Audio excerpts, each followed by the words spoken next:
Ya, yang pertama kita lakukan di sini, sebentar. Untuk membuat ini HTML kita ini jadi dinamis ya. Jadi WordPress kita bisa mengedit semuanya ini di WordPress. Yang pertama kita mau bikin dinamis adalah head tag ini ya. Di WordPress itu kita ada fungsi yang disebut wp head. Nah, dengan fungsi ini kita bisa menambahkan semua yang ada di head ini menggunakan action yang ada di wp head ini ya. Jadi plugin bisa menambahkan sesuatu, child theme juga bisa menambahkan sesuatu, jadi fungsinya dinamis. Jadi ini semua yang ada di dalam wp head ini kita akan hapus dan akan kita tambahkan menggunakan fungsi yang benarnya di WordPress. Kita copy di sini dulu deh.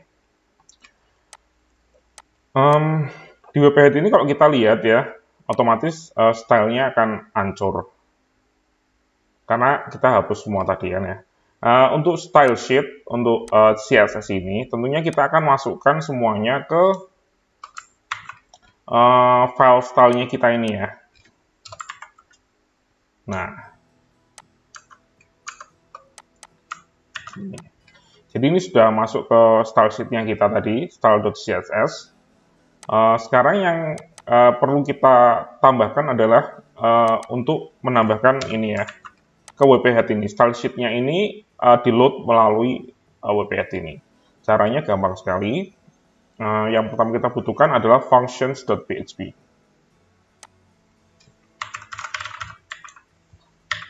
Function.php adalah file, bukan file template ya. Kalau di WordPress kan kita ngomongnya file template sama bukan. Ini file fungsi. Jadi semua fungsi, hooks, dan utility yang kita mau pakai di themes kita, itu akan kita tambahkan di sini. Theme functions. Isinya PHP ya, PHP functions yang bisa kita tambahkan. Nah, untuk style sheet-nya tadi, kita menggunakan action yang disebut WP enq script. NPP ya. WP script. Pakai S ya. Nah, kita bikin fungsi dulu di sini. Theme, tips, and style.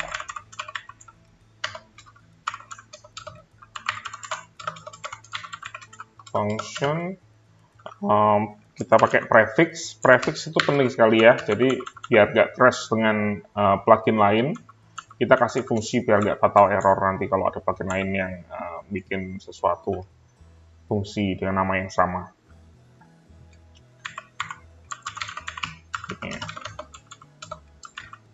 Kita tambahkan fungsi kita hookkan, masukkan ke enqscript. Dan di file ini, di fungsi ini kita akan menjalankan fungsi yang untuk ngeload style sheet tadi menggunakan WordPress enqscript, enqstyle.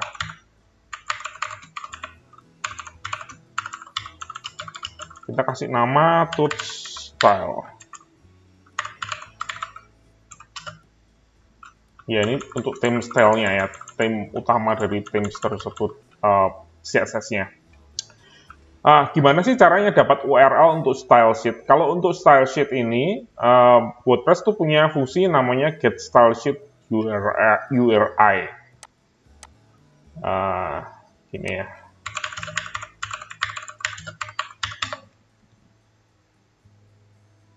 Get style sheet URI. Ini juga jadi ini style URI itu mendapatkan URI dari current theme style sheet. Jadi theme utama kita kan file utama dari theme kita salah satunya adalah style.css dan kita bisa dapatkan URL-nya http nama website dan / nama theme kita dan ke style.css kita menggunakan fungsi ini. Kita tinggal pakai aja. Terus setelah itu adalah dependency, kita nggak perlu pakai dependency, kita pakai array kosong aja, sama version ya. Kita sih untuk version nggak perlu juga, nggak masalah. Setelah kita tambahkan ini, kita refresh lagi, dan bam, sudah jadi lagi. sudah terload. Kalau kita lihat di HTML-nya, kita lihat di WP Head ini, nah ini sudah ditambahkan script macam-macam oleh WordPress ya. Karena ini kita sudah menggunakan fungsi yang benar di WordPress, yaitu dengan menggunakan WP Head, dan WordPress bisa inject masuk ke fungsi ini dan menambahkan semua yang diperlukan di situ, termasuk start sheet-nya tadi yang kita tambahkan menggunakan itu ya. Start sheet ID, touch style CSS, ini dia. CSS ini masuk ke sini ya. Tadi yang kita hapus dari WP Head juga adalah apa tadi ya? Oh iya, nama title-nya ini ya, title my website. Kita kan menggunakan nama website yang ada di settings.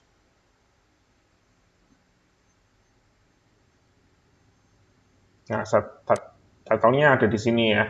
Dan untuk menambahkan nama website yang ada di title ini yang jadi judul website ini, kalau kita lihat judul websitenya di browser itu cuma alamat websitenya aja ya. Harusnya kan ini kan pakai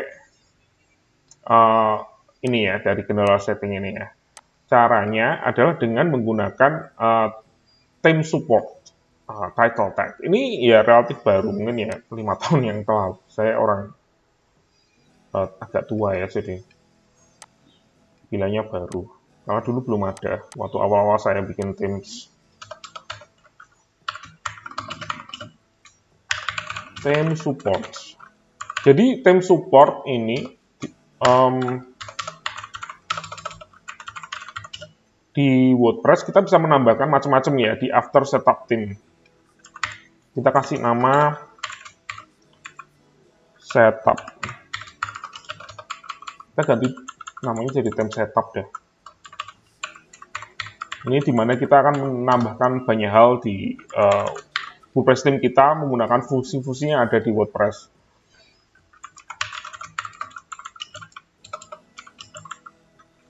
After setup theme, actionnya itu ya.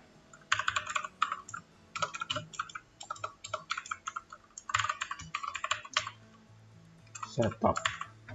Nah, ketika fungsi kita ini sudah ditambahkan di sini,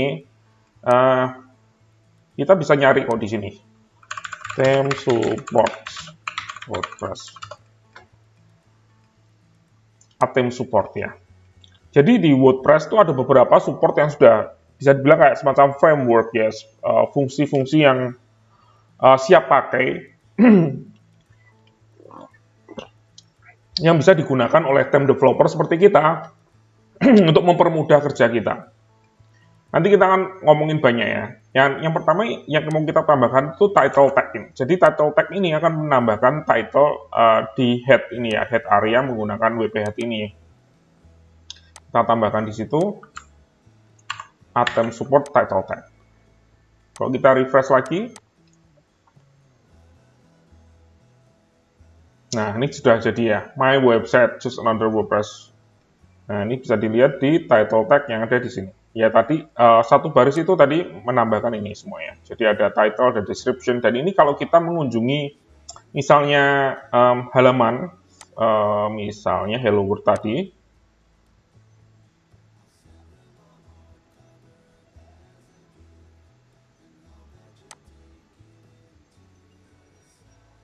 Nah ini kan jadi title-nya jadi Hello World ya. Kalau kita inspect lagi, ya, jadi ini sudah dinamis di head-nya ini ya. Title-nya sudah jadi Hello World My Website. Dan ini semua sudah diatur oleh WordPress. Kita nggak perlu bikin logic di situ kalau ini mengunjungi halaman ini, ganti namanya dengan menggunakan judul artikel, dan lain sebagainya. Ini sudah ready. Jadi ini singkat sekali ya. Satu baris kode aja sudah jadi. Selanjutnya adalah untuk navigasi. Kita turun ke sini dulu deh, ke header ya. Untuk header website ini, kita menambahkan dengan cara ini ya, fungsinya untuk mendapatkan nama websitenya aja. Jadi ini nama website yang ada di general setting ini kita ambil, itu menggunakan fungsi yang namanya blog info.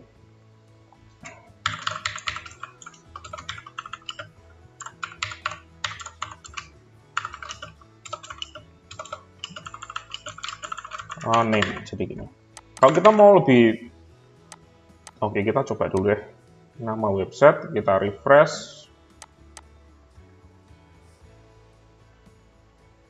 Nah, ini jadi my website. Kalau kita mau untuk belajar lebih jauh ya tentang blog info. Blog info itu sebenarnya fungsi yang cukup general. Kita bisa ngambil banyak sekali data-data yang ada di WordPress. Misalnya nama website, terus description yang ada di sini. Kita pakainya blog info ini ya. Terus WP URL yang ada di setup di sini. Semua yang ada di general settings ini hampir semua bisa kita ambil di sini ya. Termasuk version dan lain sebagainya. Admin email gitu ya yang ada di setup di sini. Kita bisa ambil dengan menggunakan blog info ini. Nah, kalau sekarang yang header-nya ini sudah dinamis, sekarang yang selanjutnya adalah navigasi. Navigasi ini menarik ya, karena di websitenya kita belum support navigasi, jadi kalau kita lihat di themes, belum ada navigasinya yang terregister, jadi di sini nggak ada menunya.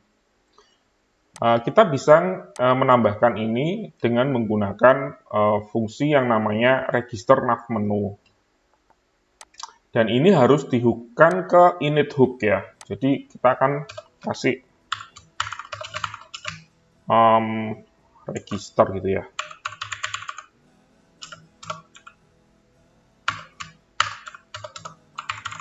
Function touch register.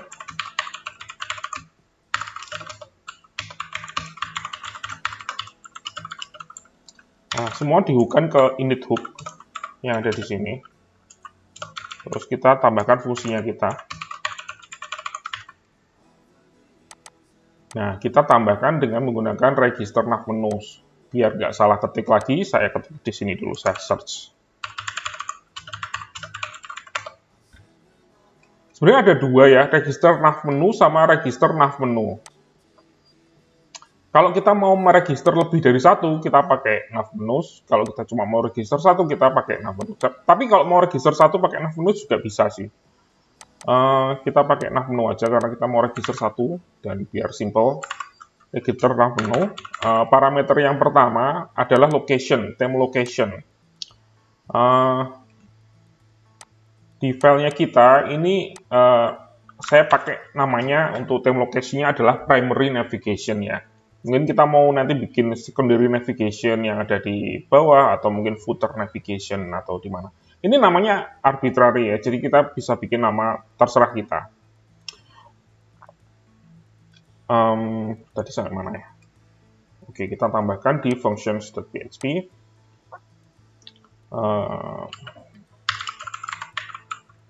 Kok primary navigation? Primary gitu aja deh, biar gampang. Terus namanya, dan ini labelnya ya, namun kita tambahkan navigasi utama misalnya.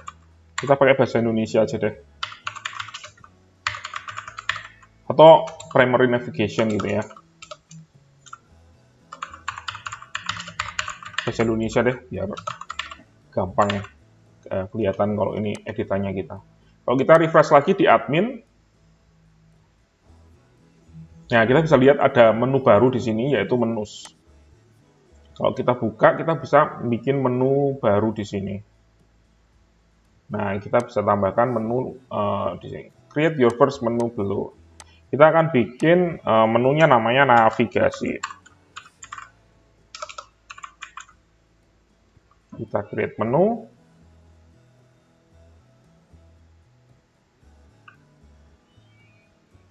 Nah, kita ada dua page di sini ya. Home page yang ini sudah dibikin oleh WordPress, tapi kita bisa tambahkan menu di sini ya, dari menu terus kita tambahkan di sini, nanti akan muncul di bawah ini ya, home-nya. Kalau home di atas nih, kita bisa hapus, kita bisa atur di sini. Kita mau tambahkan misalnya hello world atau kategori atau apapun di sini itu bisa tinggal ditambahkan aja, terus kita bisa drag and drop untuk ngatur menunya ya. Kita bisa atur kayak gini, misalnya. Nah, kita ini sudah ada navigasi utama ya. Ini menu yang mau kita tambahkan di sini. Jadi kita hookkan di sini, terus kita save.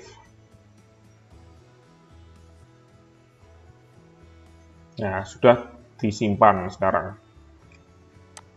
Di sini kita kan belum ganti ya yang ada di template-nya kita. Nah, untuk menggantinya, kita menggunakan fungsi yang disebut sebagai WP nav menu. Ini ada di index, kita ganti semua.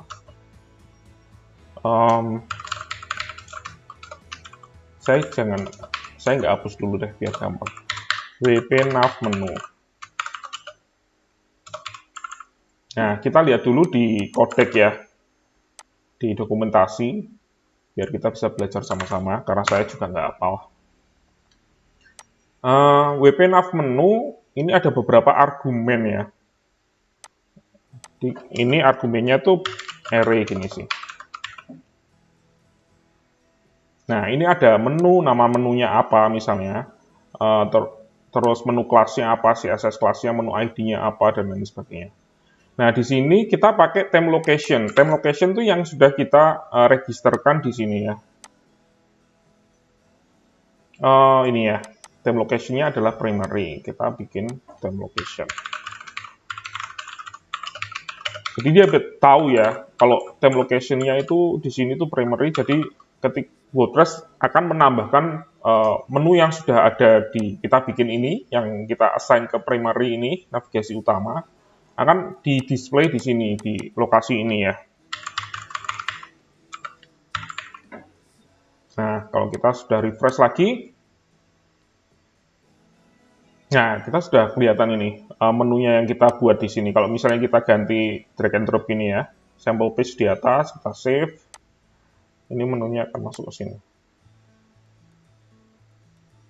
Nah, sample page-nya dari naik ke atas kan. Nah, kita tinggal bikin ini biar bisa jadi kayak gini gitu. Nah, kalau kita lihat lagi di sini, ini kan ID-nya untuk wrapper-nya div-nya ini. Kalau kita lihat ini ya, kalau di menunya yang di bikinannya WordPress itu kan ada ininya nggak ada ID-nya ya. Terus kita akan bikin menjadi sama seperti ini. Kalau nggak salah itu di container ID. Nah ini dia, container ID. Kita tambahkan container ID. Kita copy paste aja dari sini ya, primary navigation. Biar kita nggak usah ngupdate CSS. Nah, kita tambahkan ini, terus setelah itu, kalau kita lihat lagi, mana nih tadi ya? Oh iya nih. Kita kan pakai nav elemen ya, HTML5. Sedangkan di sini pakai div. Kita ganti aja menggunakan, apa ya, kontainernya kalau nggak salah. Kontainer. Oh nggak ada ya. Oh iya, ini dia. UL atau div, yang defaultnya div ya, kita ganti menjadi navigation.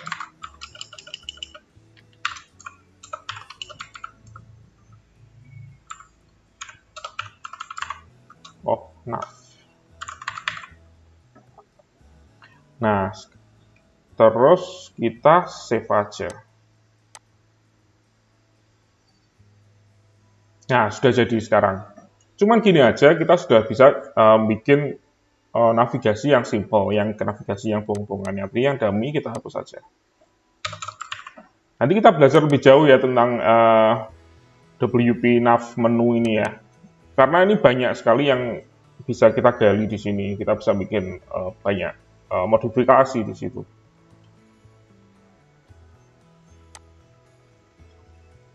Nah, selanjutnya di mana lagi ya?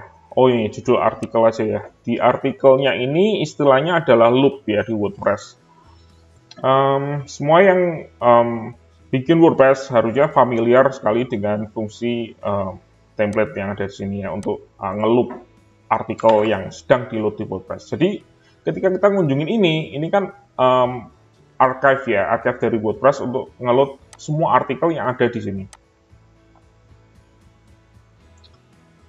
Kita bikin beberapa deh biar nanti nggak terlalu kosong ya. Kita pakai lorem ipsum. Harusnya sudah saya siapin sebelumnya ya, maaf ya. Kasih 2 paragraf deh. Saya nggak suka full screen di sini. Artikel 1. Publish. 1 hour later. Artikel 3. Nah, kita masuk ke sini ya. Untuk ngeload semua artikel yang ada di sini, karena ini archive ya. Kalau kita lihat, ini kan archive, jadi di WordPress untuk halaman utama secara default itu akan ngeload semua list dari artikel yang ada di website kita, di post yang ada di website kita. Terus kalau kita mengunjungi halaman ini, artikel ini misalnya, ya ini otomatis dia akan ngeload cuman artikel ini aja dengan semua kontennya. Nah, caranya mudah, kita taruh di sini deh.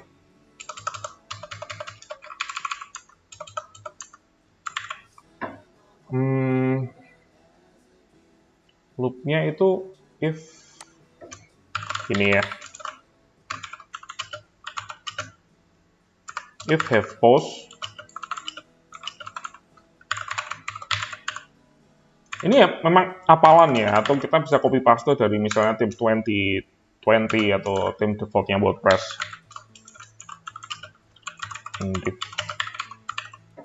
Nah, jadi ini ketika ada post di sini, kita akan ngeload pakai ini ya.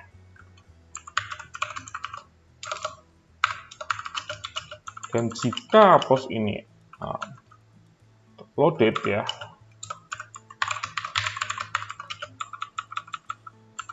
kita kasih misalnya gini.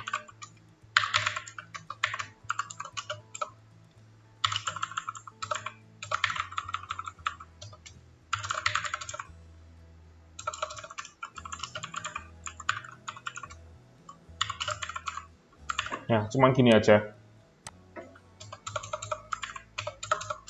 Nah, jika ini mempunyai post, ada post yang bisa di-display oleh WordPress, kita akan ngeload postnya itu. The post ini untuk ngeload data yang ada di post tersebut ya. Post itu artikelnya itu tadi.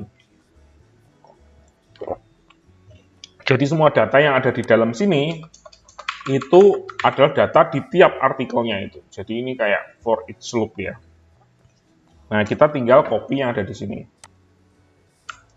Nah, copy, cut, paste.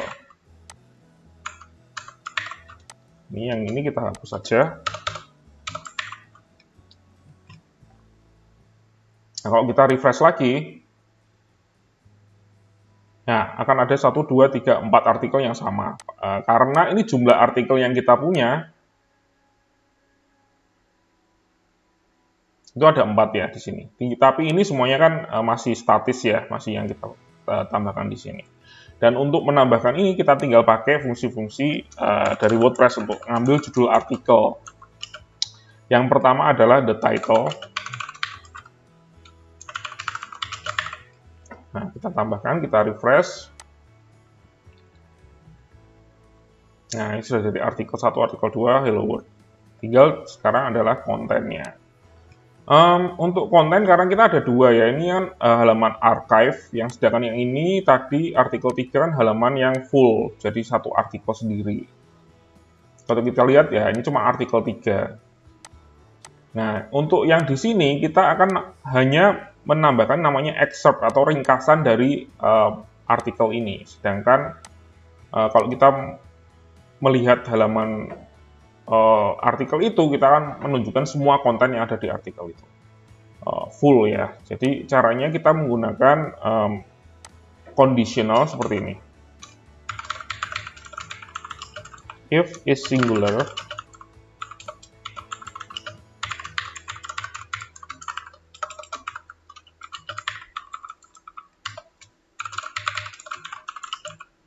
else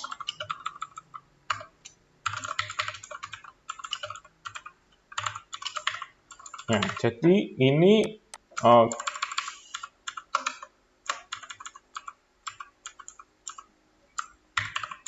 kalau ini di satu halaman yang sendiri, halaman artikel, singular itu artinya halaman artikel, satu single artikel aja, single article view. Kita tambahkan menggunakan misalnya H1 ya, jadi lebih bagus untuk SEO. Sedangkan kalau yang lain kita mungkin bisa pakai H2.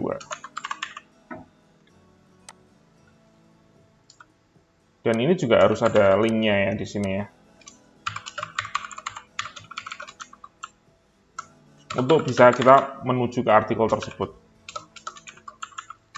Nah, kita menggunakan fungsi yang namanya the permalink. Permalink itu link ya, permanent link.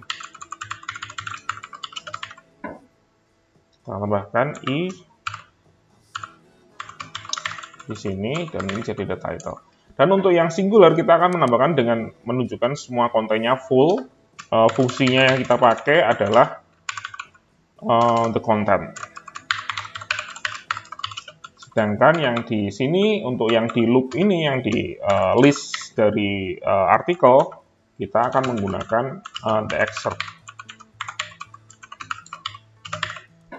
Nah, cuman gini aja. Kita refresh.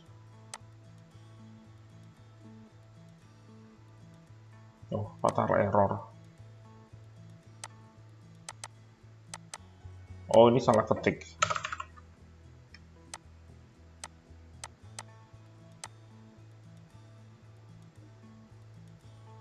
Nah, kita bisa lihat di sini ya. Oh, kita yang kasih link bukan yang singular ya. Kebalik. Kita yang kasih link ini yang di sini.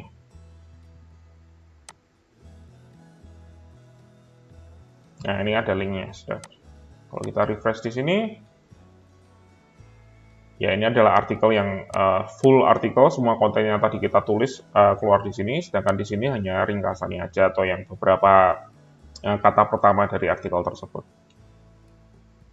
Nah, sekarang kita akan menambahkan di sini ya, next previous.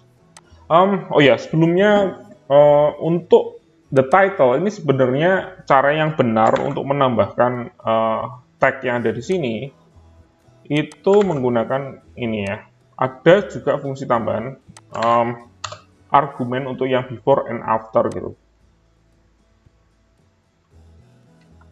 Jadi ini sebenarnya cara yang ya bolehlah kita pakai, tapi ada cara yang lebih baik gitu. Cara yang lebih baik adalah menggunakan argumen before dan after. Tujuannya apa? Ketika kita ada plugin yang misalnya menghapus judul artikel, itu kita akan, ini kan nanti kan ada plugin misalnya ngehook sistem yang ada di sini, terus menghapus yang ada di sini, atau mengubah menjadi hilang, kita akan menjadi H1 yang kosongan gini kan, nggak bagus gitu. Jadi kurang baik ya, maksudnya secara fungsi itu kurang benar gitu. Nah, yang kita lakukan adalah before and after, jadi sistemnya kayak gini. Kita tinggal tambahkan yang ada di sini menjadi before dan menjadi after. Sama juga dengan yang ada di sini ya. Kita copy aja menjadi H2 misalnya. Nah, kita tambahkan linknya di sini.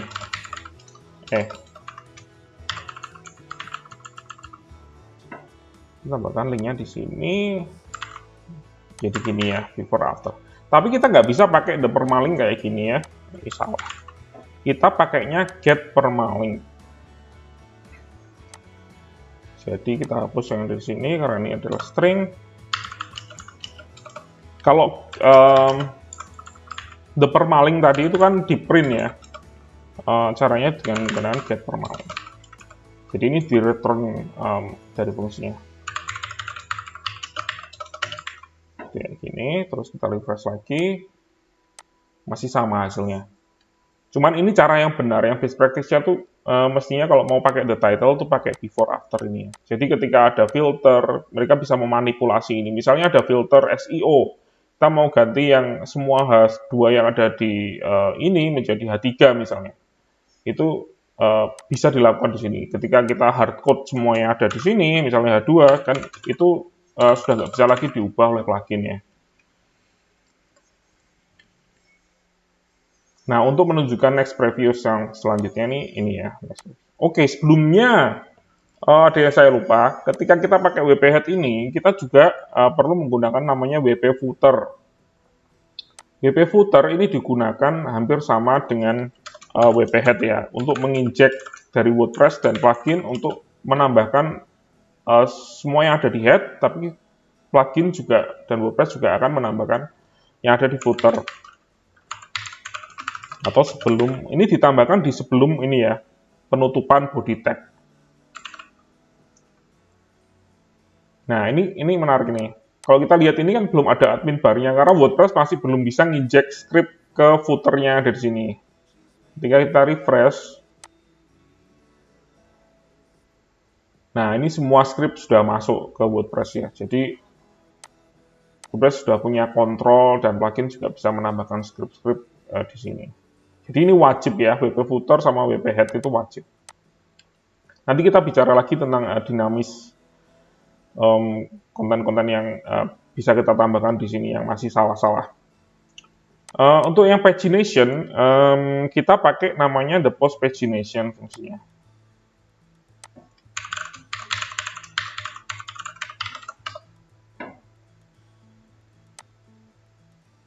Ada banyak fungsi sih di WordPress yang untuk bisa dijadikan pagination ya.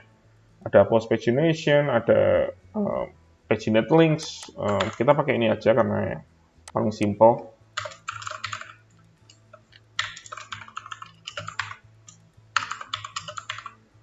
Cuman gini aja. Dan ketika kita refresh, nggak kelihatan apa-apa. Karena ini cuma ada 4 artikel dan kita menunjukkan 4 artikel aja. Kita ganti aja di settingnya di reading. Ini kan ada 4 artikel ya, untuk menunjukkan pagination kan harusnya kurang dari 4 artikel. Kita ganti jadi 2 deh. Jadi kita bisa next previous. Kita tambah 1 artikel deh, jadi biar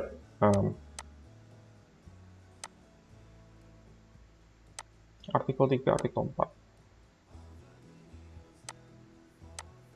Ini sama konten gini nggak apa-apa. Artikel 4.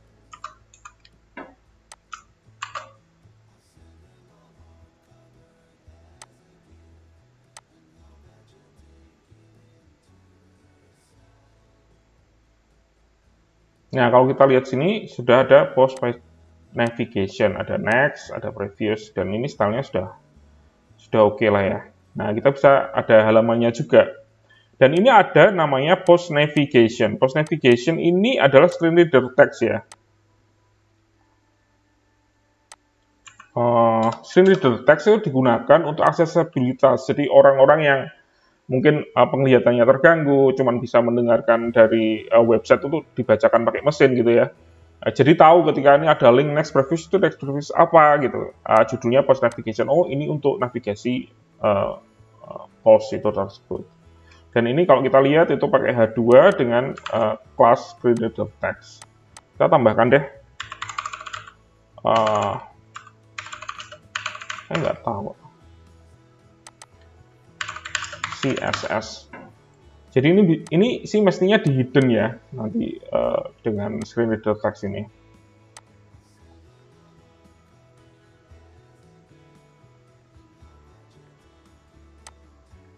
Kok error ya?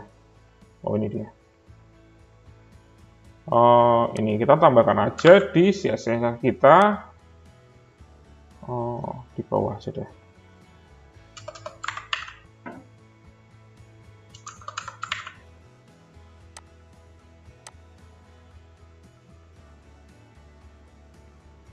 Nah, sudah hilang kan ya. Ini masih ada di situ, tapi ini hilang. Dan karena di desainnya kita nggak pakai ini ya, 1, 2, 3 untuk halaman, kita hilangin aja deh pakai display none, biar bersih ya. Saya lagi males desainnya. Pagination. Page number. Page numbers. Pagination.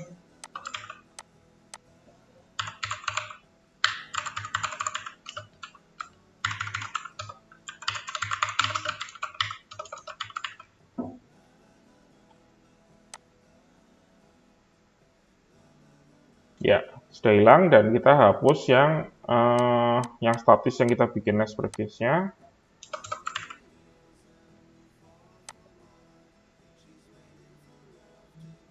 Nah, ini sudah jadi ya. Kita bisa klik ke halaman pertama, halaman 1, Kita bisa bikin next ke halaman kedua dan halaman ketiga.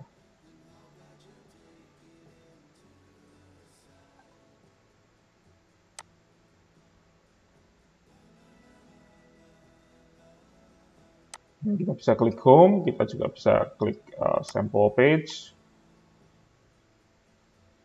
Nah, kayaknya untuk tutorial ini cukup sampai di sini. Nah, untuk tutorial yang selanjutnya, kita akan mulai membahas lebih detail lagi tentang best practice yang ada di tim. Kita akan belajar tentang template hierarki dan juga dynamic class yang ada di WordPress untuk memudahkan kita untuk mendesain tim kita ya.